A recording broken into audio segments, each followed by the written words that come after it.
That morning, I stepped onto my son's porch with hands that still carried the faint smell of machine oil, the last trace of the handyman shop I had built over 28 years. The February wind in Colorado was sharp enough to make a man's eyes water, but even that cold was nothing compared to the weight pressing on my chest. I was only here to ask for a place to sleep. Just one night. One single night after losing my home, my business, and the piece of dignity I always thought I'd carry to my last breath. The door opened. Ethan looked at me the way you'd look at an unexpected visitor, not the man who taught him to tie his shoes, who taught him to drive, who taught him how to be the kind of man I used to be proud of. Dad. I thought you'd manage. I assumed you still had the insurance payout after the lawsuit. I thought you were doing okay. Right. My throat tightened. Insurance okay. For 3 weeks I'd been sleeping in my pickup truck, washing up in gas station bathrooms, surviving on church pantry bags, like some forgotten veteran left on the side of the road. I drew a long breath and tried to keep my voice steady. Ethan, I don't have anything left. The church has been helping me get by. The smile on his face disappeared instantly. Then Cheryl, my daughter-in-law, stepped forward from behind him. Her perfume drifted out first, expensive and bold, like she wanted it to bury the smell of poverty clinging to my coat. She crossed her arms and looked me over with an expression sharp enough to cut. He's still sleeping in that truck. She didn't whisper. She wanted me to hear. I had fixed every hinge and every door in this house back when they could barely afford groceries, and now I was standing outside asking for a couch for one night, like a stranger who'd shown up to inconvenience their perfect life. What Cheryl didn't know, what neither of them knew, was that on that cold, gray morning, while I stood there shivering on their concrete porch, fate had already begun setting a path in motion. A path toward truth, toward justice, toward a price they never imagined they would one day have to pay. If you're still listening, let me know where you're watching from. Every comment is another step alongside me. And if this story touches you, give it a like so it can travel a little farther. 3 weeks earlier, January 2025, my entire life fell apart in a single night. I was fixing an old kitchen cabinet for an elderly woman in Aurora when an email arrived from the bank, final foreclosure notice. Not a warning, not a reminder, a deadline. Lockout scheduled for the next morning. I stared at my phone, unable to believe it. My house, the one I bought in 1997. The house where Maggie and I raised Ethan. The house where I sanded every beam, replaced every shingle. The house where Maggie wrote her final letter to me in 2012. The letter I still hadn't found the courage to read again. All of it. Gone. I drove home at 11 p.m. Snow reached my ankles by the time I reached the porch. A yellow paper from the bank hung on the front door. Eviction and lockout, 8:00 a.m. My hands trembled, part cold, part shock. Years of making payments on time. And all it took was one lawsuit from a disgruntled customer and a single line filled out wrong on my insurance forms. Ethan had helped me complete because I never understood all the paperwork. I never blamed him. I couldn't. That's what fathers do. At sunrise, a county vehicle pulled up. Deputy Carl stepped out young, early 30s, face blank but not cruel, the kind of man trained to do his duty without letting it touch him. Mr. Hayes, yes. We have to proceed with the lockout this morning. I'm really sorry. No need to apologize, I said. You're just doing your job. He nodded and followed protocol checked. The house told me to gather essentials, change the locks, sealed the doors. Everything happened quietly, cleanly, but it hurt so deeply I barely remembered how to breathe. I walked through the living room where Maggie kept her piano. through the kitchen where I brewed coffee every morning for both of us, through Ethan's old room, the pencil marks tracking his height still faintly visible on the wall. I gathered what little I could, an old drill I'd had since the day I opened my shop, the army jacket I wore coming home from Iraq in '89, a picture of Maggie stepping out of the church in her white dress, and the small tin box holding her final letter, a whole lifetime packed into a cardboard box. As I walked out, Carl opened his car door, hesitating. "Do you have somewhere to go?" I forced a smile one even I barely recognized. "I'll figure it out." It was the first lie I had told in years. I climbed into my 2008 Ford F-150, the only thing the bank couldn't take from me. I sat there for nearly an hour, staring at the house. I watched each window go dark as the locks clicked into place. A whole life ending with a single quiet sound. I drove out of Denver while tiny flakes of snow drifted down like dust, settling on a story that had come to its last page. A few $100s in my account, a handful of belongings behind the seat, and an old truck still running more on stubbornness than fuel. At my age, I thought I had survived every fall a man could take, but the biggest one came when I no longer had anyone left to lean on. And like every American father with nowhere else to go, my mind turned to my child. Ethan lived in Boulder County, not even an hour's drive away. I turned up the heater, guided my truck through the whitewashed roads, and hoped, really hoped, that when I knocked on his door, I wouldn't hear words that would break me even further. Just one night. All I needed was one night where I wouldn't have to sleep in my truck. And so I drove toward Boulder, carrying the last hope I had, not knowing whether it would save me or shatter what was left of me. I reached Boulder County a little before 6. The last light of the day had faded almost as quickly as it appeared, leaving behind a thick gray sky, the kind of color that makes you feel the world already knows something terrible is about to happen. Ethan's house stood quietly at the end of the cul-de-sac. 2 stories, ash-gray siding, black roof, the kind of picture-perfect home you'd find in a young American family catalog, neat, clean, not too much, not too little. A kind of stability I had spent my whole life trying to give my son. I parked along the curb and turned off the engine. Cold air came through the small cracks around the door, brushing against my face like a reminder. You don't have a home anymore. I took a deep breath, stepped out of the truck, and straightened my worn jacket. A 62-year-old man shouldn't look like he just crawled out of the shadows of an abandoned lot, but that was exactly where I had come from. I knocked. Just a few seconds passed before the door opened, and the first eyes I saw were not my son's. They were Cheryl's. She stood in the doorway holding her iPhone, its bright screen lighting up her face as if my presence had interrupted some glamorous moment meant for her followers. Her smile crept in slowly and without warmth. A smile reserved for people you don't want to see but must greet anyway. "Oh. Hi, Mr. Hayes." Mr. Hayes. Not Dad. Not Father. Nothing with the warmth of family. Just a receptionist greeting a difficult guest. Ethan appeared behind her, hands in his pockets, eyes darting away from mine the moment we met. The little boy who looked up to me was gone, replaced by a grown man, too afraid of displeasing his wife to look at his own father for more than a heartbeat. I spoke softly, trying to keep things from becoming harder than they already were. "I just need a place to sleep, for one night." No explanations, no stories about being locked out of my house, no mention of 3 weeks in a truck, no expectations.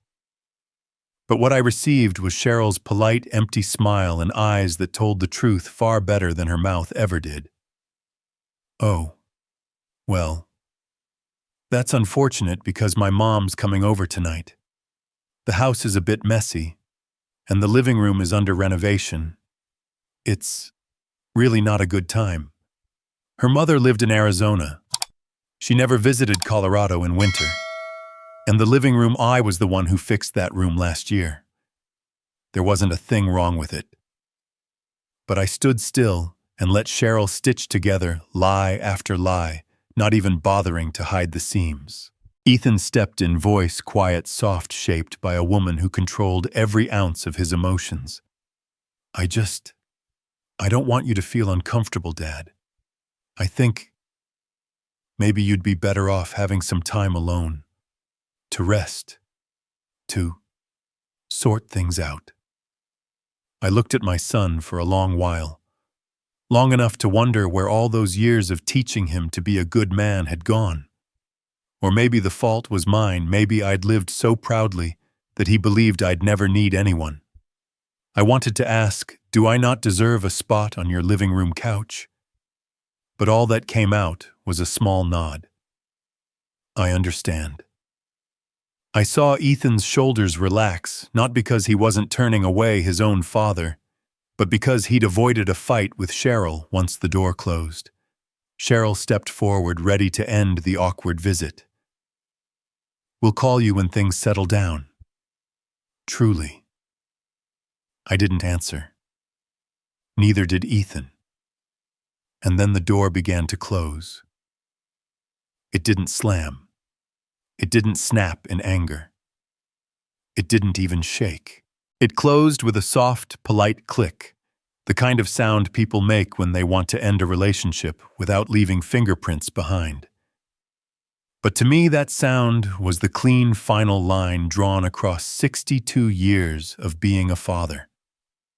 I stayed on the porch for a full minute, not moving, not crying, not angry, just listening to the wind press against the wooden fence and the faint hum of cars on Mountain View Drive. And in that moment, I understood. It wasn't the bank that made me homeless. It was my own family. When I turned to leave, I caught the small flicker of the doorbell camera light hitting the snow. Recording, watching. And from behind the curtain, I saw Cheryl look out, eyes cold enough to freeze the sidewalk beneath my feet. Eyes filled with a contempt she didn't even bother to hide. I climbed into my truck, closed the door, exhaled, and drove. By 7:15 p.m., I was parked in the Walmart lot. The place glowed in harsh fluorescent light, a sanctuary for people who needed anonymity, a place where no one cared if an old man slept in his truck. I let the engine run for warmth and watched families walk by, young parents buying dinner, older couples choosing vitamins, children laughing, clutching toy boxes. A normal place, yet for me, it was the border between having a home and becoming officially homeless. I leaned back, pulled my old army jacket over my chest, holding on to whatever warmth I had left in my life.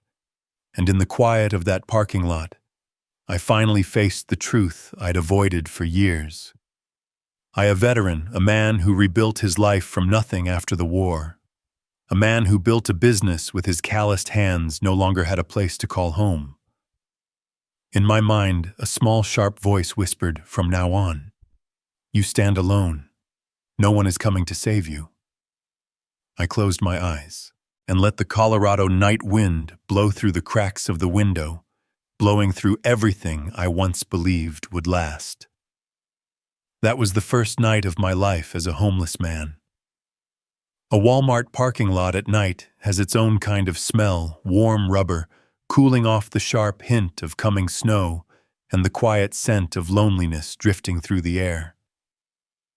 I sat in my old Ford F-150 watching my breath turn into pale white clouds.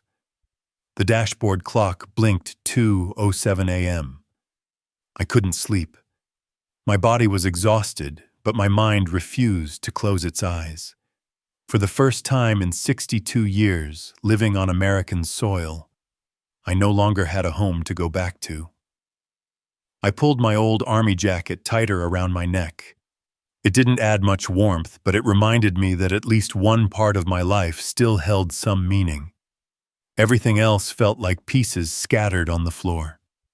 Outside, the wind slapped against the truck, testing whether I still had enough strength left to stay upright. Every now and then an RV rolled by or someone pushed a shopping cart across the lot. Strangers tired, worn, but at least they had somewhere to return to. I didn't. I leaned the seat back and closed my eyes. I don't know how long I drifted before a soft tapping on the window startled me awake. Linda Porter, 70 years old. My neighbor for nearly 30 years, the woman who always brought over toasted bread on holidays and still called me the young soldier whenever she saw me fixing things in the yard. Her white hair glowed under the dim parking lot lights, her breath forming small clouds in the cold. I rolled the window down, and the night air swept into the truck. Heavens, Alfred. I knew you'd be here. She handed me a paper cup of hot coffee. My fingers shook as I took it, part cold, part shame. What are you doing out this late, Linda? Picking up medication for my joints. But when I saw your truck... She paused. Her eyes softened. I knew something wasn't right. I sipped the coffee. Hot, strong. It burned my throat just enough to warm a corner of my heart, a corner I thought had frozen. Your boy didn't take you in, she asked. A simple question. But it cut deeper than she knew. I let out a small laugh, one without humor, without bitterness, just the flat sound of reality settling in. No. My son had other things going on. The truth was simpler. My son didn't want me inside the perfect life he'd built by leaving his aging father outside the door. Linda sighed.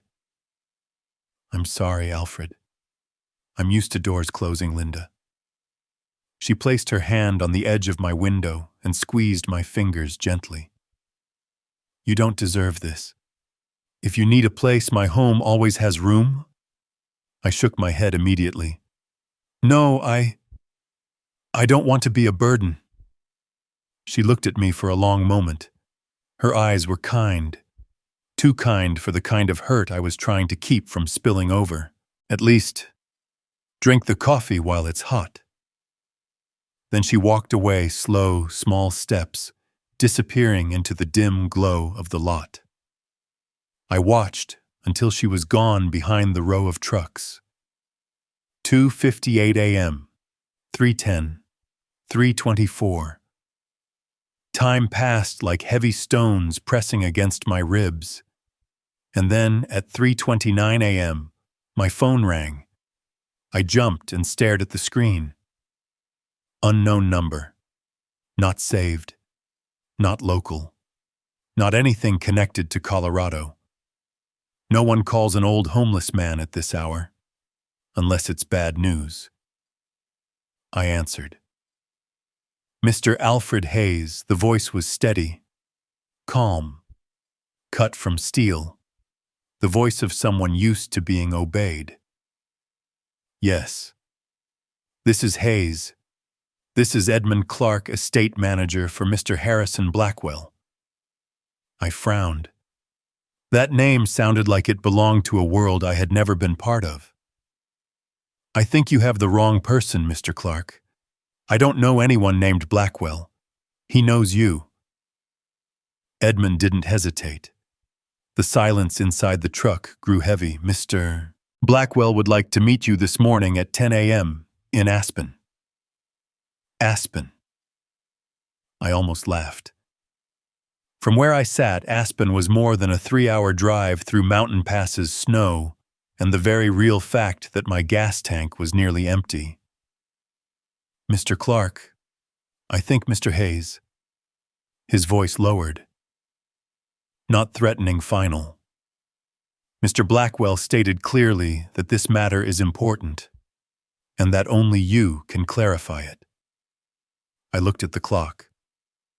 3:31 a.m. Sleep left my body completely.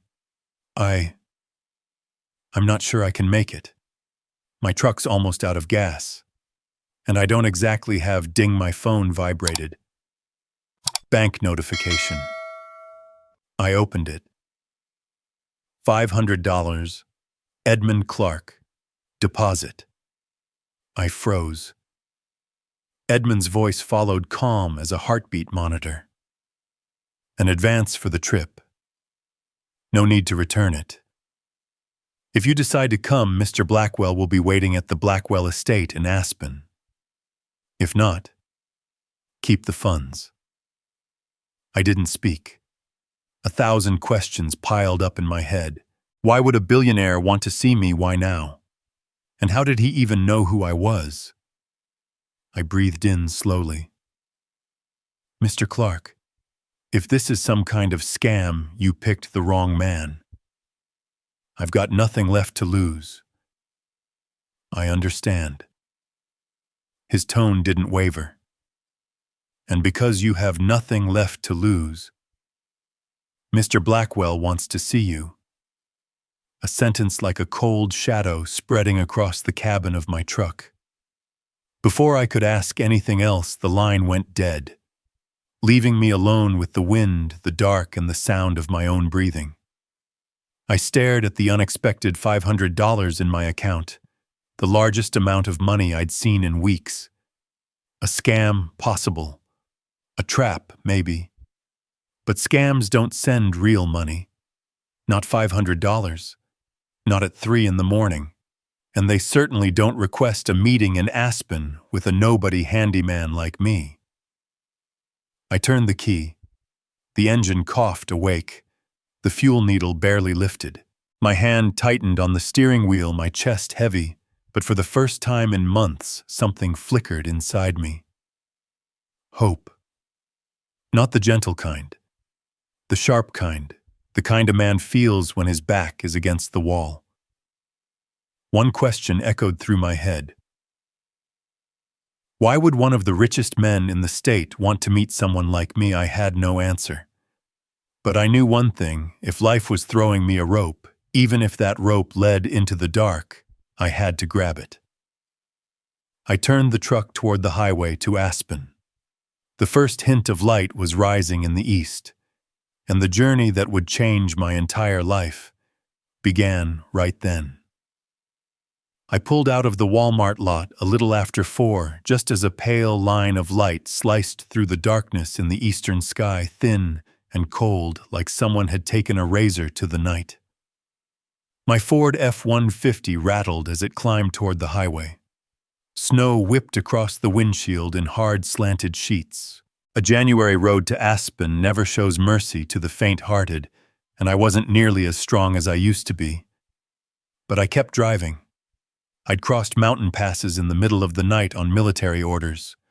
I'd fixed roofs through storms, driven across states to save contracts, fought through things most people would never see. So the Rockies. Just one more climb. As I neared Independence Pass, the snow grew thick beneath the tires. Each turn of the wheel sounded like someone grinding sandpaper under my feet.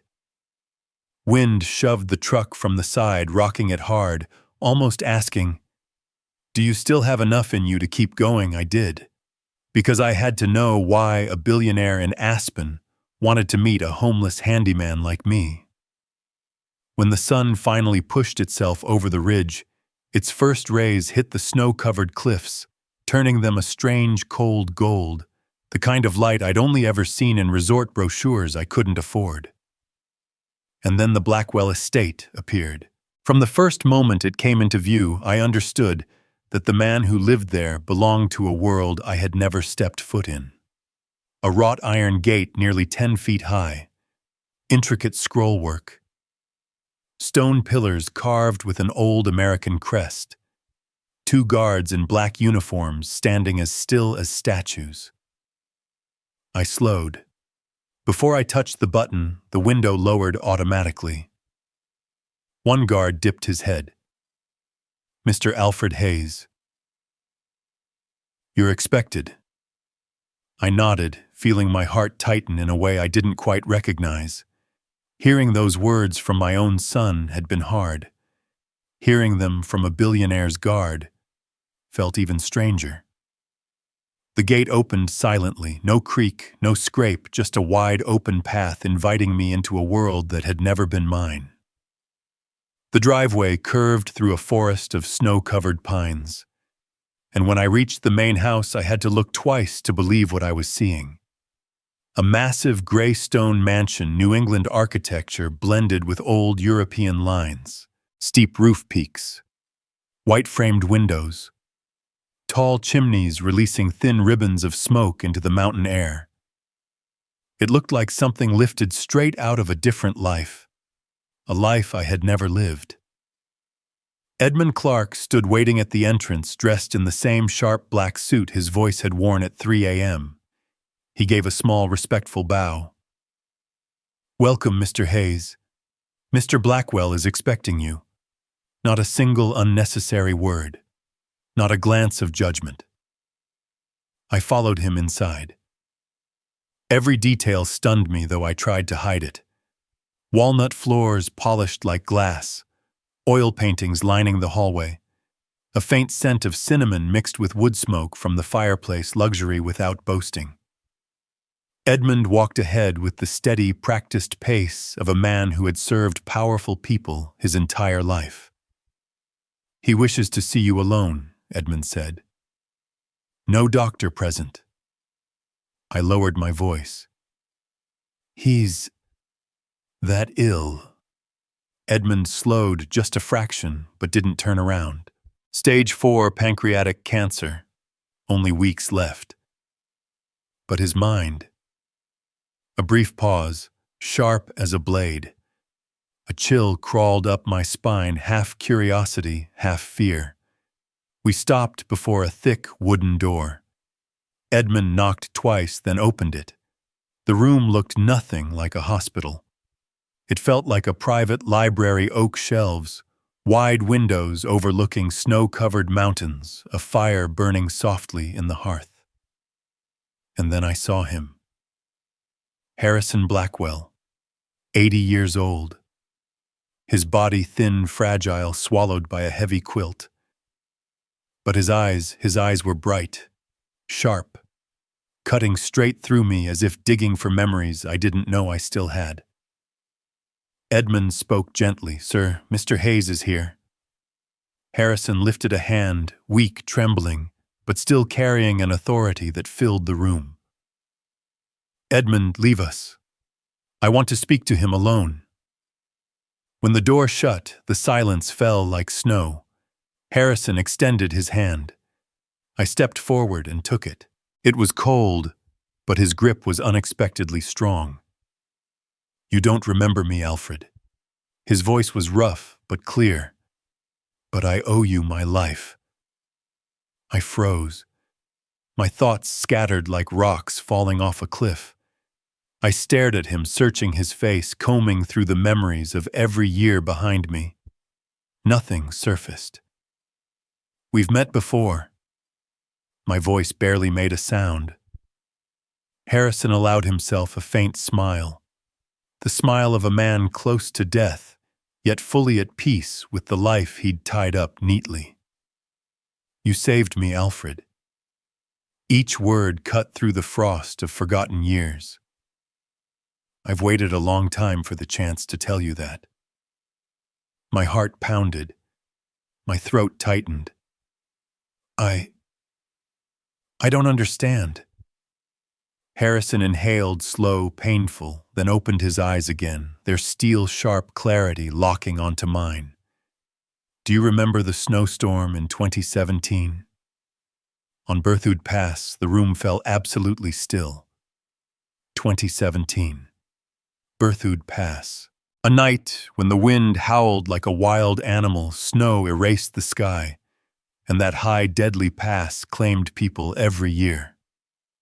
I remembered stopping when I saw an SUV smashed into the guardrail, its taillights blinking for help in the storm. I remembered climbing down alone, not thinking of anything except pulling someone out before the cold claimed them. But I never knew the man's name. I swallowed hard, my voice cracking. "It was... you." Harrison nodded slowly, deliberately, and the room seemed to tilt around me. In that moment, I understood my life was about to turn onto a road nothing could prepare me for. I stood beside the hospital bed, morning light, from the Aspen mountains, spilling across the room like a thin veil. Harrison Blackwell's breathing was heavy but steady, each rise and fall, a reminder that what kept him alive now was willpower, not strength. His face was aged, lined with the weight of decades. But his eyes, those sharp, commanding eyes of a man who once built an industrial empire, never wavered when they met mine. He gestured to the chair beside him. "Sit down, Alfred. We need to finish this conversation, once and for all." There was something in his voice, something final that made it impossible to refuse. I sat, hands resting on my knees, waiting. Harrison turned his gaze toward the window, where the snow-covered pines stretched down the mountainside. That night, in 2017, Berthoud Pass. Do you remember it? I nodded faintly. Pieces of it. He took a slow breath. "Let me tell you the rest." His voice was low, gravelly, each word sounding like it had to pass through shards of a body that was breaking apart. But the story he told came out crystal clear, as if he were watching it unfold right in front of him. That night, I was driving a brand new SUV. Big engine, heavy tires. None of it mattered. The storm was too strong. On the third sharp curve, my car started to slide sideways. I couldn't brake. I couldn't turn. Nothing. He closed his eyes for a moment, as if the memory still bit into him like cold steel. I hit the guardrail. Hard. The airbag exploded, metal, gasoline, snow. Everything slammed into me at once. Outside Aspen, snow drifted softly past the windows, but in his voice that same snowstorm sounded vicious, alive. 3 cars passed by. He paused. I saw their headlights through the snow, and then they disappeared. Not a single one stopped. My hand tightened around the edge of my chair. Only in America can a truth like that cut a powerful man straight down to his bones.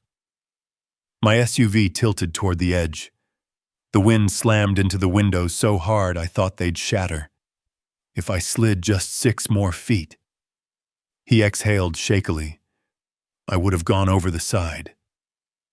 His body shook, but his voice stayed firm like the last unbroken piece of him. And then, I saw your headlights. I frowned, not because I hadn't remembered, but because I had never once thought that moment was worth retelling. "I just figured someone needed help," I said quietly. "Storm like that.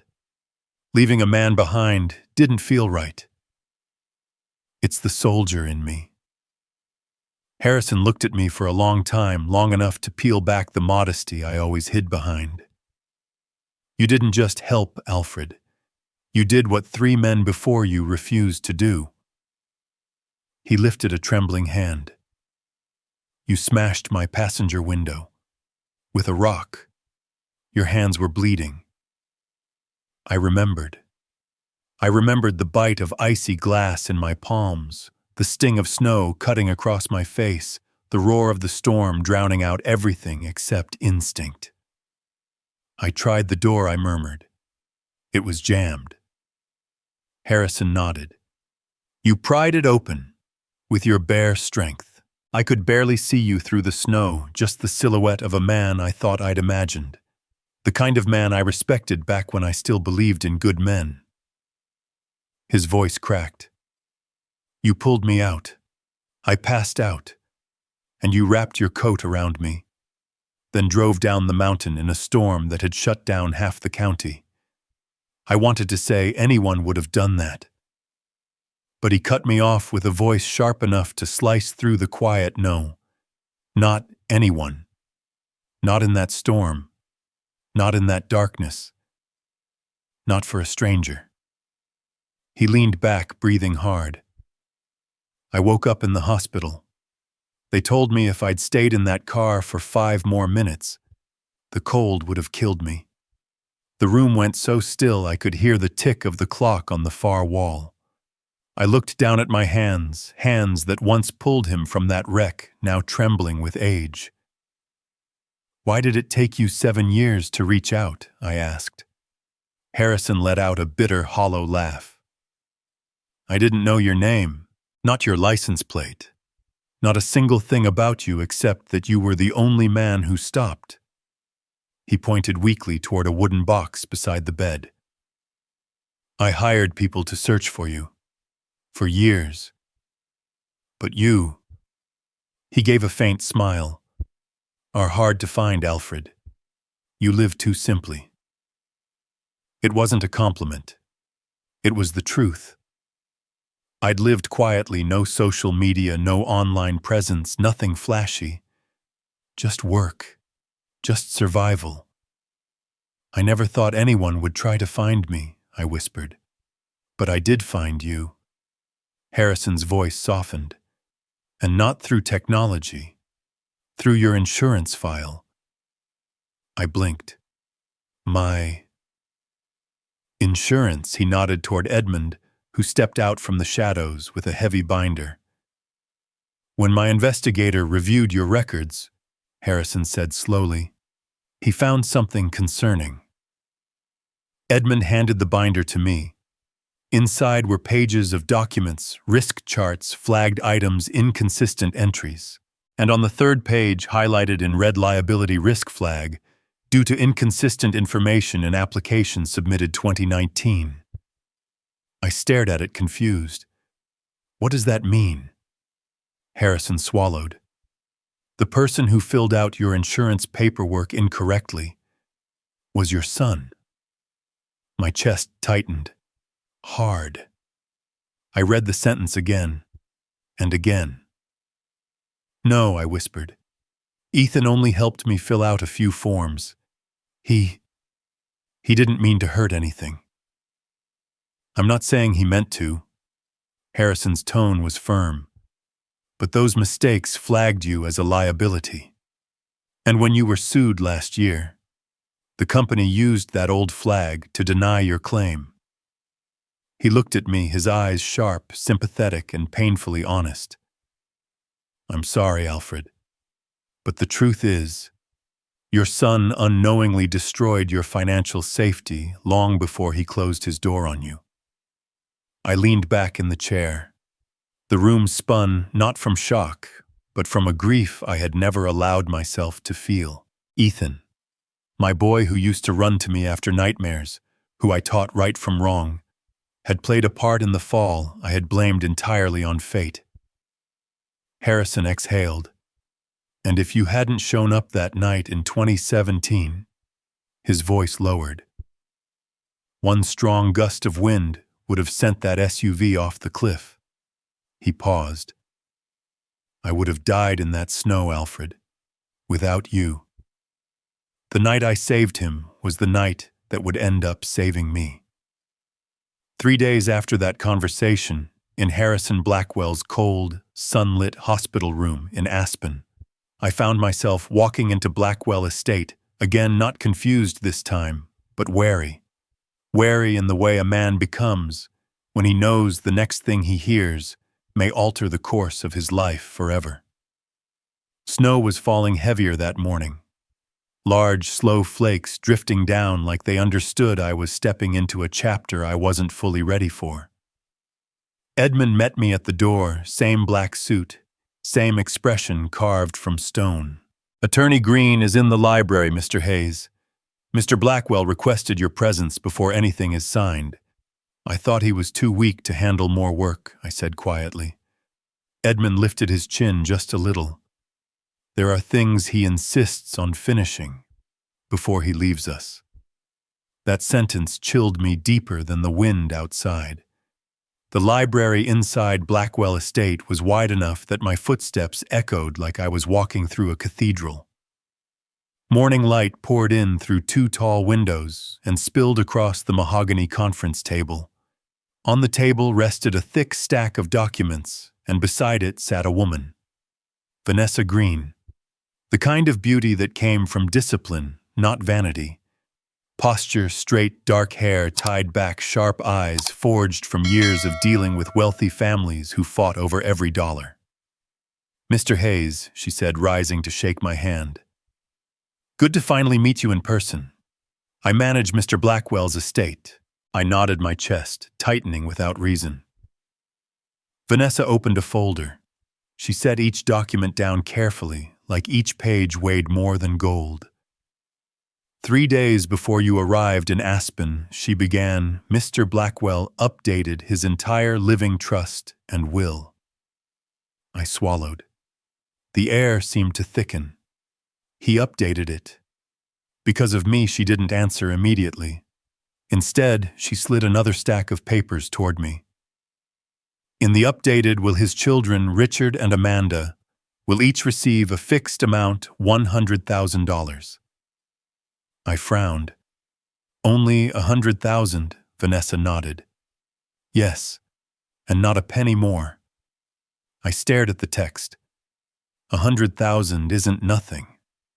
But for the Blackwell family, one of the top 50 wealth holders in Colorado, it was practically pocket change. Then she pushed the main folder toward me. "And the rest of the estate." I opened it and felt my breath stop. The rest of the estate. Over $812 million. The entire Blackwell Foundation. Shares of Blackwell Industrial Group across 12 states. All commercial properties. All luxury real estate. Everything Harrison owned. And beneath all of that was my name. Alfred Hayes, beneficiary. I shook my head. No, this isn't right. I can't accept this. You're not accepting it." A voice, hoarse but unyielding, came from the doorway. I turned. Harrison stood there. Thin, leaning on a cane, breath shallow, but his eyes still burned like a fire that refused to die. Edmund lingered behind him, ready to catch him if he stumbled. "I'm giving it," Harrison said. Each word sounded carved from stone. "This is a debt I owe." My heart pounded. "Harrison, I didn't save you that night for repayment. You saved my life." He cut me off, his gaze sharp enough to slice through granite. "And not the kind of life debt people speak of lightly, Alfred. If you hadn't stopped your truck in that storm, I would have died on that mountain. That doesn't mean you deserve more than anyone in my own bloodline." His voice cracked through the room. Vanessa looked up. Edmund exhaled sharply. I stood stunned. Harrison steadied his breath and stepped closer. "My children, Richard and Amanda, have spent their entire lives believing money is infinite, that life is cheap. They've never lifted a hand to help anyone." I tried to protest, but he raised a hand sharply. "I've watched you for 7 years, Alfred. You worked hard quietly, never seeking praise. You didn't brag about saving me. You didn't expect recognition." He paused. "That is why I trust only one man to lead the foundation after I'm gone, the one man I know will never tarnish it." Then he looked straight into my eyes. "Alfred Hayes, I choose you." My legs weakened. I sank into the chair, trying to steady my hands beneath the table. Vanessa spoke softly. "If you refuse, the estate defaults to the Blackwell Foundation under the Board of Trustees. Most of them are waiting for that to happen." I looked at Harrison. "You're doing this because of a life debt." Harrison smiled faintly. "A debt is only the beginning." Then, in a voice almost too soft to hear, "I'm giving you something my own children never earned my trust." The room felt heavy, like the air itself understood the weight of what was happening. Harrison signaled to Edmund. The butler retrieved a small steel USB drive and placed it in Harrison's hand. Inside this, Harrison said, are all internal documents, contracts, ongoing projects, the clean and the dirty. I stared at it. It felt heavier than any tool I'd ever held. Alfred. His voice grew low, weak, but painfully sharp. When I'm gone, you'll learn very quickly who truly loves you, and who only loves money. My chest tightened. Ethan's door closing in my face came back like a punch. I couldn't speak. Harrison reached out with a trembling hand, gripping mine with a strength that startled me. I chose the right man. Then he placed the USB in my palm, small cold, but tied to a destiny I never asked for. A dying billionaire trusted me when my own family had walked away. I lifted my eyes. Harrison looked at me not as a charity case, but as a man he believed in with the last of his life. And in that moment, I finally understood from this second on my life would never be the same. 1 week after the papers were signed in Aspen, Colorado, shifted into that sharp, dry February cold it's known for. Snow still blanketed everything outside. But the coldest thing in my life wasn't on the other side of the window. It was sitting right behind my ribs. Harrison Blackwell had passed away 2 days earlier. I stood quietly at the small farewell service, no grand ceremony, no gilded caskets, no family gathering to mourn. Just a few staff members and Edmund. A man worth over $800 million left this world exactly the way he chose, silently. I thought that would be the heaviest moment of my week. I was wrong. The heaviness came after. That morning, Edmund came to the guest house, the small room Harrison had arranged for me to stay in until the will became public. He knocked twice. "Mr. Hayes, we need to talk." His voice wasn't urgent, but something inside it was tightly contained like a thread stretched close to breaking. I opened the door and let him in. He set a thick binder on the small kitchen table. There were no logos, no fancy covers, just one line printed on the front. Personal investigation, Ethan and Cheryl. Hayes, authorized by property owner. I looked at Edmund. "What is this? These are the materials Mr. Blackwell instructed me to give you before the estate is announced." My stomach tightened. Edmund stood straight, hands clasped behind him, the posture of a man who had dealt with painful truths his entire career. I opened the binder. The very first line made my heart drop a beat. Not from fear, but because I knew I was about to see things no father ever wants to see. Ethan Hayes. Outstanding credit card debt, $38, $214.76. I read it twice, then a third time. $38,000 on credit cards alone. Next line, mortgage overdue 3 months. I shut my eyes. Ethan, my boy. The kid who cried over a C on his 9th grade math test was 3 months behind on his mortgage while pretending his life was fine every time he spoke to me. I turned the page. Cheryl Hayes, social media ad debt, 27. Azo Tutu. TikTok, Instagram. Campaign. No ROI. A laugh slipped out of me, not a happy laugh. A laugh so hollow it scraped my throat on the way out. Cheryl, the woman who looked at my old truck like it was a stain on her driveway, owed nearly $30,000 chasing an influencer fantasy. Edmund's voice broke the silence. "Mr. Hayes, that is only the beginning." He reached into his coat and took out another USB drive. Black, small, somehow heavier than it looked. "This is footage from your son's neighbor's security camera. They provided it when our investigator asked." I plugged it into the laptop. The video opened. The night I knocked on Ethan's door. Snow drifting down.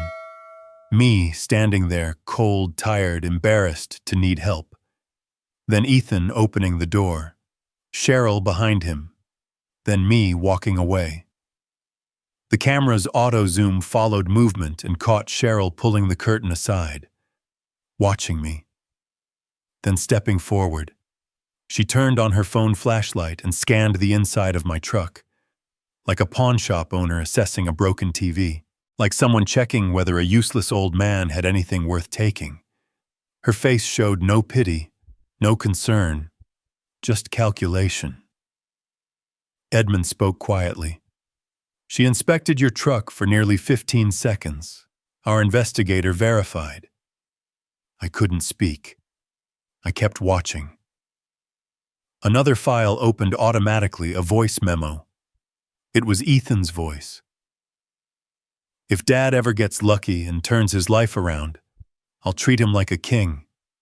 But right now, he's got nothing. Man, I can't take that on. I've got a house, a wife, bills. A friend responded. Dude, your dad's 62. He's sleeping in his truck. That's messed up.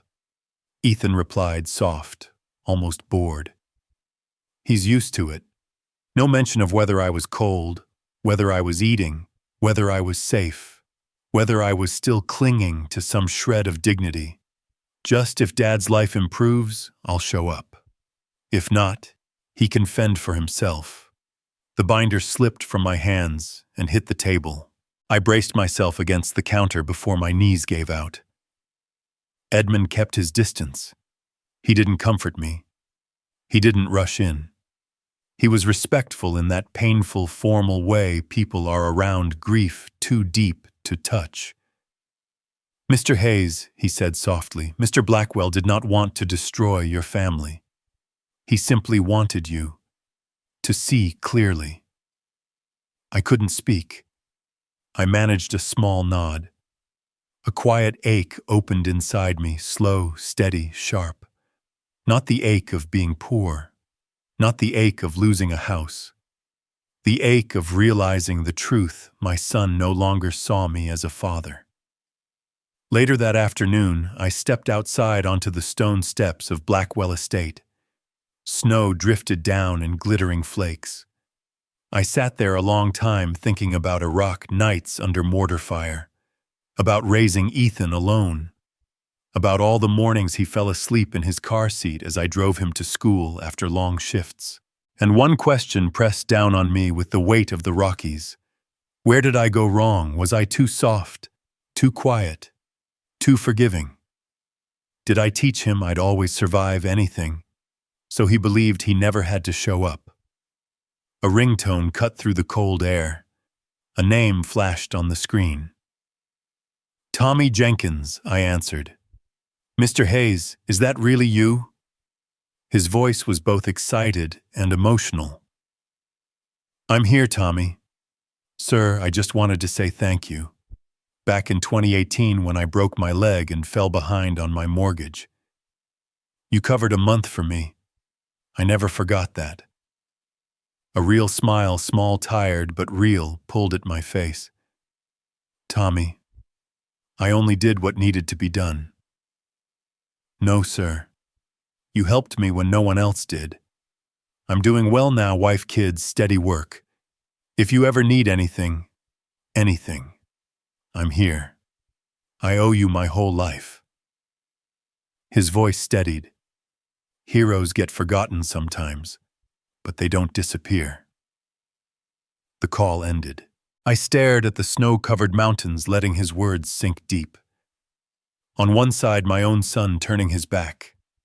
On the other, a man I once helped, now ready to stand by me with everything he had. In that moment, I finally understood something simple. Family isn't just blood. Family is who stays when you have nothing left. And I realized I had been standing at a closed door for far too long. The truth was brutal. That door had been shut for years. I was just the last one to see it. Harrison Blackwell died on February 14, 2025, Valentine's Day, a day the world sets aside to honor love. But for me, it became the day the last man on earth who believed in me took his final breath. That morning in Aspen was sharp and glass cold. The wind coming off the Rockies scraped across the rooftops, making the whole town feel paused, as if it knew something was about to break. 10 days after his quiet funeral, I walked into attorney Vanessa Green's office for the reading of the will. The room was large, bright, lined with oak paneling and leather chairs, a boardroom built for power. At the far end of the table sat Richard and Amanda Blackwell, each wearing an expression that made it clear none of this would go peacefully. Richard leaned back in his chair, arms folded, face flushed like someone had slapped him. Amanda was carefully made up, but her eyes were red. Whether from tears or rage was hard to tell. Vanessa stood at the head of the table, a thick stack of documents arranged neatly in front of her. She looked from me to the two siblings. "We'll begin." I took a seat near the end of the table, trying to make myself smaller, in a room I clearly didn't belong in. Vanessa spoke with professional calm, steady, unshakable. Mr. Harrison Blackwell updated his living trust on January 19, 2025. This is his final legally binding directive. Richard's jaw tightened. He updated it 1 week after meeting that handyman. He jabbed a finger directly at me. "You don't find that suspicious?" Vanessa didn't blink. "No." Mr. Blackwell was fully competent. "There is a verification video." Richard slammed his palm on the table. The crack echoed like a gunshot. "I don't accept this." Amanda grabbed his arm. "Richard." "Please, please," he barked, whipping toward her. "That old man ignored us our whole lives and then leaves everything to some broke handyman. How the hell am I supposed to stay calm about that?" I said nothing, did nothing, just stared at my hands resting on my knees. Vanessa continued undisturbed. In his will, Mr. Blackwell allocates the following. Each child, Richard and Amanda Blackwell, shall receive $100,000. The remainder of the estate, she glanced at me before finishing, is granted to Mr. Alfred Hayes.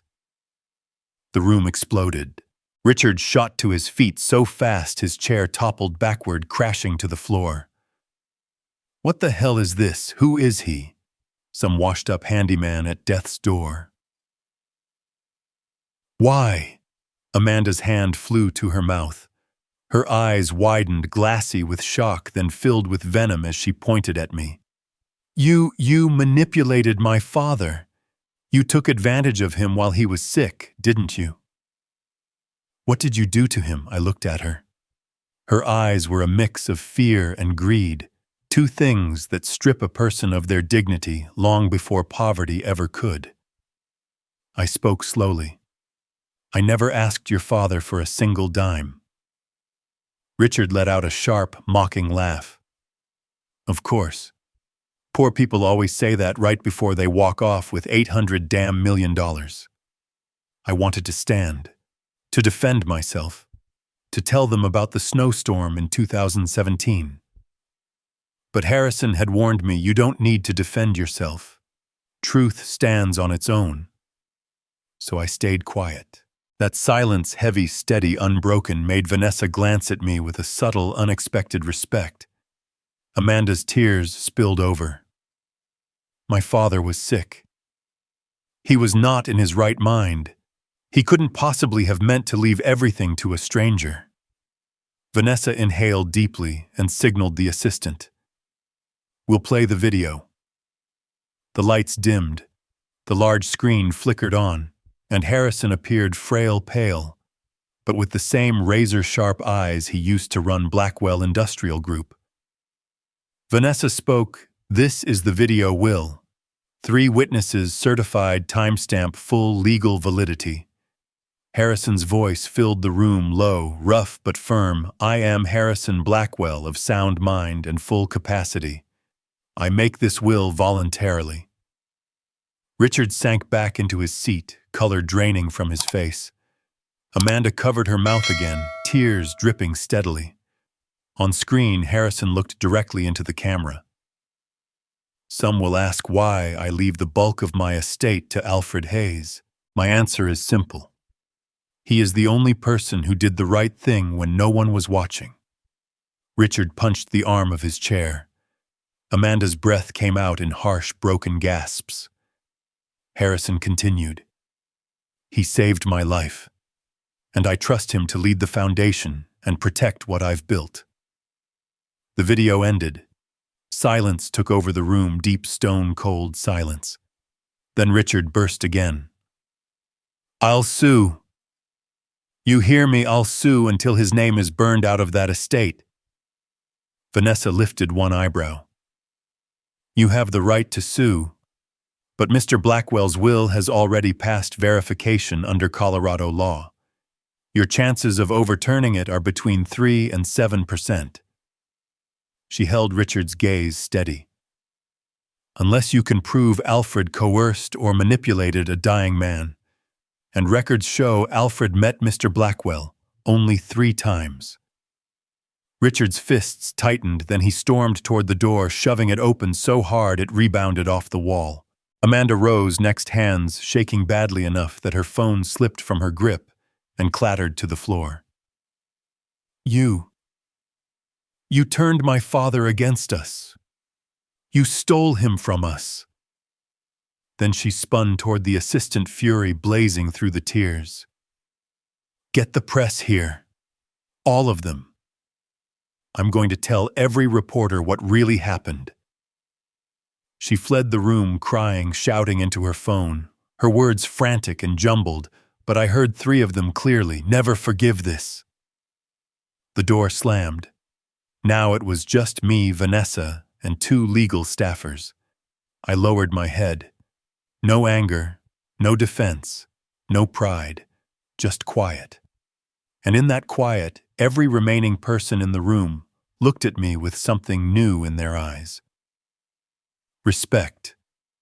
Not because I inherited $812 million, but because I didn't try to weaponize it, and I didn't strike back at their hatred. Vanessa spoke softly. "Mr. Hayes, you handled this exactly the right way." I didn't answer, because I knew something she didn't. The real storm, the storm of the press, the accusations, the resentment hadn't even begun. But one thing was clearer than the February sky outside. I was standing in the middle of a battle Harrison had seen coming long before any of us, and I would not step back. I left Aspen right after the will reading and drove straight to Steamboat Springs, where Vanessa had found a quiet, hidden cabin for me. A place tucked in the woods, unseen by the world, untouched by noise. If I opened the window, I could see the snow-covered ribs of Elk Mountain. The wind moved through the pines like whispers from the dead. I chose this place for one simple reason: I needed time to breathe after becoming the heir of a man whose own children never understood him. But quiet never lasts long. 4 days after the reading, on a foggy Sunday morning in early March, someone knocked on the door. Before I could even stand, the door pushed open a few inches. Ethan and Cheryl, both standing on the wooden steps holding bags full of pastries, strong coffee, and little offerings they had never once brought me before.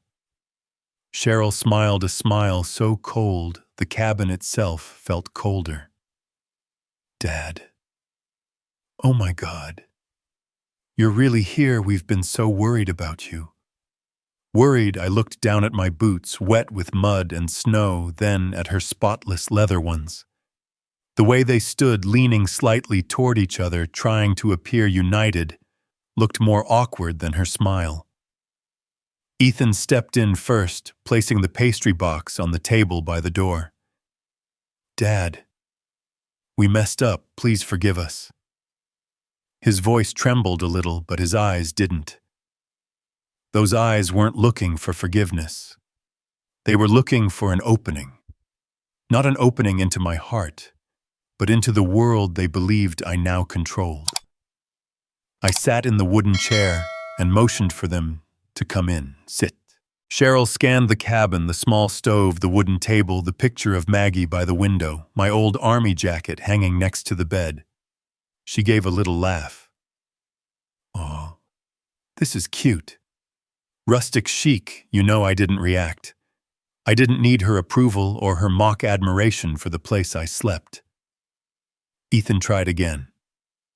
"Dad, about the will. I just want you to know. We don't care about the money. There has never been a more dishonest sentence in the English language." I asked calmly. "Then why did you come?" Silence. Cheryl recovered first. "Please don't misunderstand. You're family to us. We just want to make sure you're okay. Even if you know you didn't have any money at all." I looked into her eyes. There was no concern there, only calculation. When I stepped into the kitchen for hot water, they thought I couldn't hear them. But cabins carry sound. And old wood carries everything. I heard Cheryl pull out her phone and whisper sharply into the mic, "Yeah, I'm at his cabin. No, I'm not back for real. But if that trust money clears, I need to act like the perfect daughter-in-law. Can't lose the chance." She laughed softly. "I'll tolerate him for a while. Come on, 800 million, I'm not letting that slip away."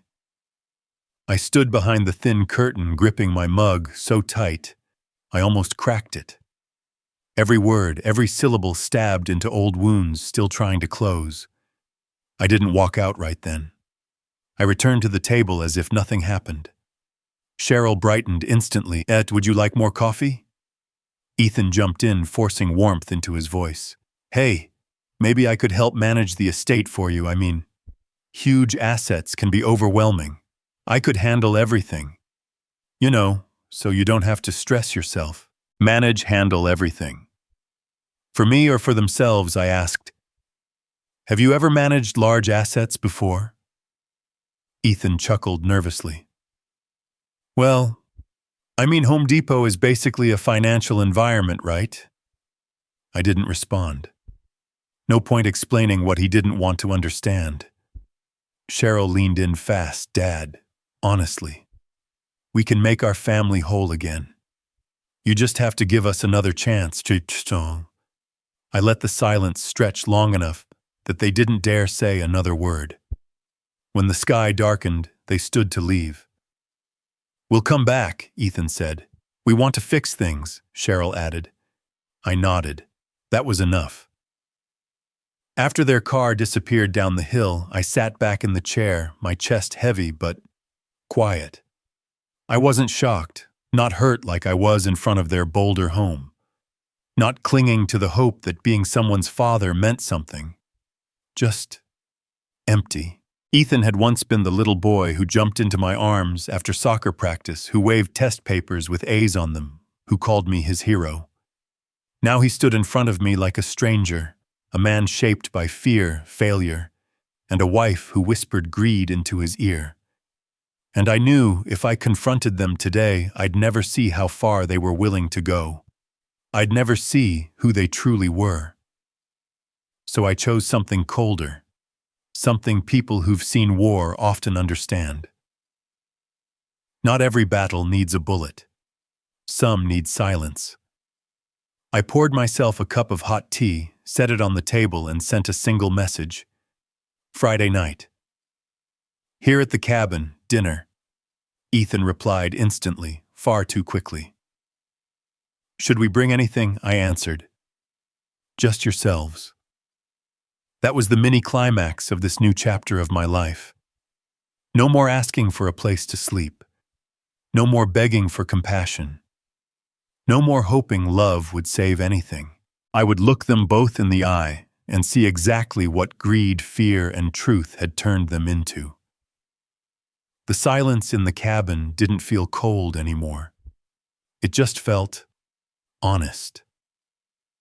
A week after I sent the invitation, the snow in Steamboat Springs began to melt on the cabin roofs, revealing dark, wet wood, as if the mountains themselves were exposing their secrets. I cleared the table, lit the fireplace, and set out an extra cup of tea. Not because they needed it, but because I wanted everything to be clear, sober, undeniable. At 5:50 p.m., an SUV rolled up the hill, shiny enough to reflect every pine tree it passed. They were early. In 34 years, his father, he had never been early, not unless something stronger than family was pulling him forward. The door swung open before I could reach it. Dad. Ethan beamed, loud, cheerful, rehearsed. We brought Pinot Noir and sourdough. The organic kind you love. I never said I loved any particular kind. Cheryl stepped in behind him, wrapped in a pristine white coat, hair curled to perfection, lipstick bright and glossy. She looked at the cabin the way an actress looks at a movie set, not a home. When my neighbor, old Caleb from the cabin next door, walked past the window, Cheryl immediately slid closer to me and wrapped an arm around my shoulders. Our dad lives here. We love him so much. Too forced, too polished. Even she had to fight the instinctive smirk tugging at her mouth. Dinner began with sweetness so artificial it could have broken teeth. Ethan served me food like a waiter trying to impress a critic. Eat up, Dad. You need your strength, for big decisions. I raised my eyes. What decisions? Ethan shrugged, smiling like a man negotiating $1 million contract. Well, the assets, investments, management. That's a massive amount to handle alone, and you need someone you can trust. Cheryl chimed in, her voice soft as silk, sharp as a razor. Family is where all important decisions should start, right? And Ethan has experience at Home Depot. He's got management skills. I didn't answer. The more they talked, the smaller the cabin felt. The fireplace crackling behind them sounded like bones breaking. Cheryl went on about long-term vision and family unity, while Ethan hinted again and again about taking over a few accounts to minimize tax risk. And then Cheryl performed again. When Caleb walked by the window a second time, she touched her hand to my chest and spoke loudly, "Salman is our top priority. We just want what's best for him." That was when I set my cup down. "All right," I said. "It's time we tell the truth." For the first time that evening, they looked at me with real eyes, scared ones. I opened my laptop. The screen lit the cabin in a cold glow. "There's a video I want you to see." Click. The first clip played. Cheryl leaning over the window of my F-150, that snowy night, shining a flashlight inside, checking every corner like she was searching for valuables I might have hidden. Her face went pale. "Dad, you're misunderstanding." I said nothing. Next file. Ethan's voice filled the cabin, the voice he never meant for me to hear. "If Dad ever gets rich, I'll treat him like a king. Trust me, I know how to work him." Ethan forced a smile, his lips trembling. "Dad." I was joking. I swear I clicked the third video. Footage from a Boulder storefront camera. Cheryl speaking to an elderly homeless man. "Get away from my shop. Don't ruin the view. Old useless people like you should go to a shelter." Cheryl burst into tears, not real tears. Tears of someone who's been caught. I closed each file the way someone shuts a final door. Then I slid a thin packet of papers across the table. 3 months overdue mortgage, credit card statements, documentation of Cheryl's influencer loan, TikTok ad debt, interest piling. Ethan froze. "Dad, how do you have these public records?" I said. I haven't invaded anyone's privacy. Cheryl snapped toward Ethan. I told you to hide them better, Ethan exploded. You spent money like a maniac. You burned cash, and now you're blaming me. Cheryl shot back, voice icy. You left your father in the cold, like a stray dog, and you want to blame me. I didn't intervene. I let them show themselves, fully, honestly, painfully. When their argument dissolved into shaky breaths and trembling voices, I stood. They silenced instantly like children caught stealing. I looked at Ethan, the boy who used to run into my arms after soccer practice, who once called me his hero. Do you know what hurt me the most? I asked. Ethan swallowed hard. I spoke slowly, each word cutting through the warm cabin air like a blade through snow. Not one of you asked if I was cold. I took a breath. Not one of you asked if I had eaten. A pause. If I was in pain. Another pause. If I was even alive. The fireplace crackled once, loud, sharp, final. You only asked, I said quietly, how much money I had. Ethan opened his mouth, but no sound came out. Cheryl stared at the table, mascara bleeding down her cheek. I turned away. No yelling, no slammed doors, no petty revenge. Just a man walking out of a battlefield he knew he had already won simply by surviving it. As I moved toward the door, my fingers brushed the photo of Maggie on the wall. Her smile in the faded picture felt warmer than anything in that room. I opened the cabin door. A gust of cold, clean air swept inside. I stepped out, leaving behind the trembling breaths and shaken faces of the two people I once called family. After the dinner at the cabin, I didn't see Ethan or Cheryl again. Not because I avoided them, but because the world began treating them exactly the way they once treated me. People say karma arrives late, but sometimes it simply waits for the perfect moment to step out of the dark. April in Colorado held on to the cold like a grudge. The wind sliced the skin as if to remind every living soul that nothing in this world, not even warmth, comes for free. I was chopping firewood behind the cabin when Linda Porter walked up the path. She wore a beige cardigan, carried a basket of warm apple pie steam, still rising from the cloth covering it. Mr. Hayes, she said softly, placing the basket on the wooden table. I heard about everything. I stopped mid-swing. What happened, Linda? She looked at me with the kind of eyes only age can teach, sad, gentle, and terrifyingly wise. It's Cheryl, she sighed. That video of her yelling at that homeless man outside the Denver market, it went viral. Her agency cut ties. Every brand deal she had gone. I didn't react. Not joy, not sadness. Just silence. Linda reached into the basket and slipped a small folded note into my hand. I opened it. The handwriting was shaky but careful. You deserve to be loved. I had to turn away, not because I was weak, but because I finally felt something warm after months of freezing nights. Linda didn't speak again. She simply patted my arm the way a mother touches the shoulder of someone who has endured far too much. And then she left.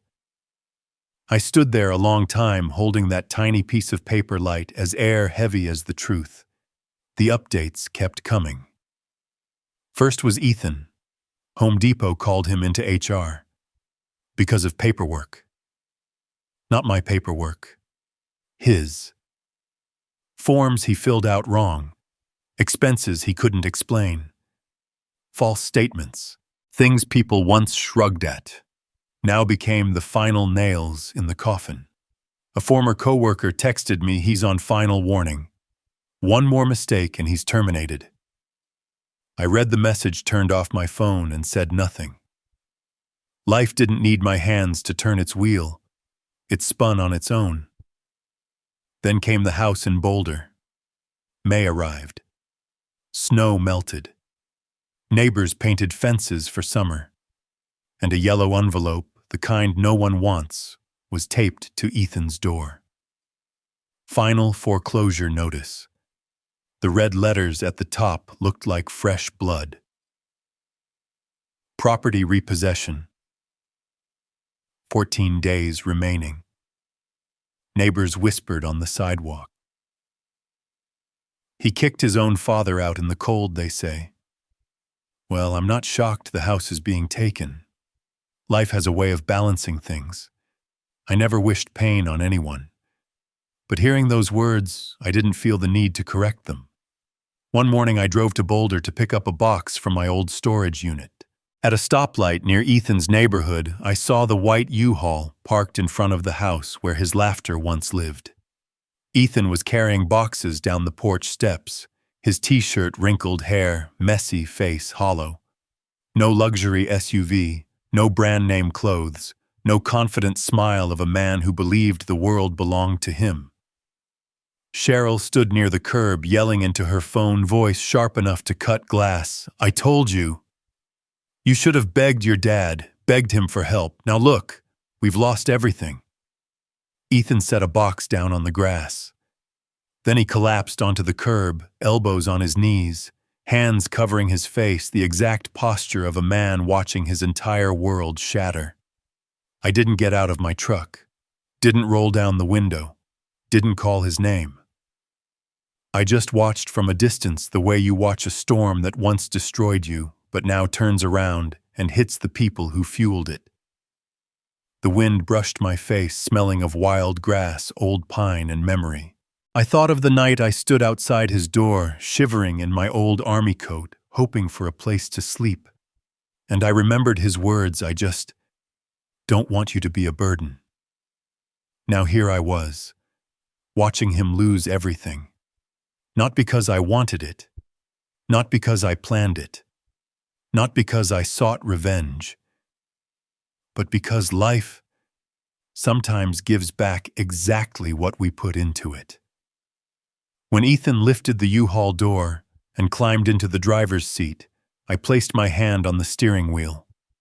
I could have driven up, rolled the window down, said something. I could have helped. I could have saved him. But that would have been the father I used to be, the father who stood outside his home begging for family. I am no longer that man. And Ethan is no longer the boy who once called me his hero. He is a man with choices. And this is the cost of those choices. I started the engine. The old F-150 rattled awake like a tired beast, remembering it still had life left. I turned away from that street, didn't look back. Because that day I learned one more lesson. Sometimes, silence is the strongest karma of all. Fall arrived late in Steamboat Springs in 2025. The pine forests darkened into deep green, and the lake lay still, so still, it looked like a sheet of glass untouched by time. And I, Alfred Hayes, stepped into a chapter of life I never believed I would live long enough to reach. A chapter I didn't dare dream of. Not even in the darkest nights when the world felt like it was closing in on me. I bought a small wooden cabin by the lake at the start of October. Not a mansion like Harrison's. Not the kind of retirement home people save a lifetime for. Just a simple red pine cabin, 2 bedrooms, a narrow porch, and a clear view of the quiet water of Fish Creek Reservoir. I paid for it using the living trust Harrison left me, the part he gave with the full weight of a man repaying a life debt. But when I signed the documents, it didn't feel like spending money. It felt like continuing a promise, the promise he whispered to me in that final morning in Aspen Live, in a way that makes you feel worthy. The mountain wind slipped across the porch as I stepped inside the new cabin. For the first time in more than a year, my chest didn't feel heavy. No more nights curled up in a truck. No more standing outside my son's door, trembling in the cold. No more shame staring back at me from the mirror. Just a man who had walked through betrayal and silence and somehow come out the other side of it still standing. By November, I joined the local veterans group. Old faces worn thin by time, but their eyes still lit up when speaking about the years they gave to this country. I told them I used to run a little handyman shop. They laughed. "Well, then you better help us fix the damn clubhouse, Hayes." I laughed back. "I won't just fix it. I'll open a full workshop." And I did. I opened a free workshop for struggling veterans replacing broken steps, fixing heaters, sanding floors, tightening loose hinges, repairing the quiet, invisible things that make a home livable. Small tasks to most people, but to men who've carried too much weight for too many years, they're everything.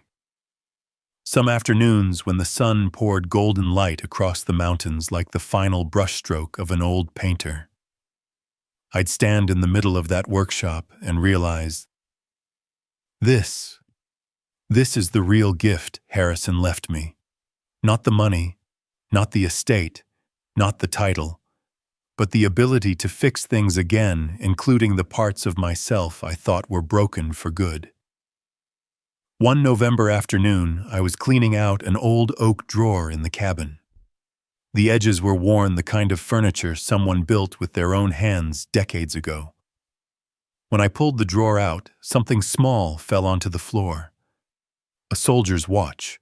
A black Timex scratched the strap, worn identical to the one I wore for 3 years while deployed.